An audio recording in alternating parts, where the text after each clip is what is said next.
তো বন্ধুরা দেখো সকালবেলায় ক্যাঁঠাল নিয়ে পড়েছি, এখন সকাল 9টা বাজে। এই যে এইখানটা দিয়ে খুলবো, খানিকটা আমার ছোট ছেলে খুলেও ফেলেছে। এই যে ঠিক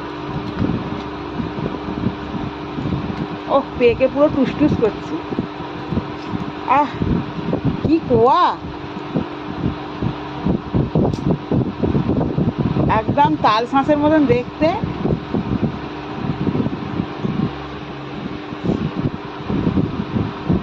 কাঁঠালের কি কোয়া, শ্রাবণ মাসের শেষ লাস্ট কাঁঠাল খেয়ে নি।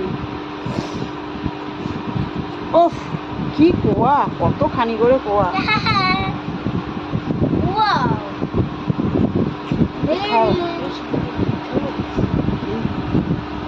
এ দেখ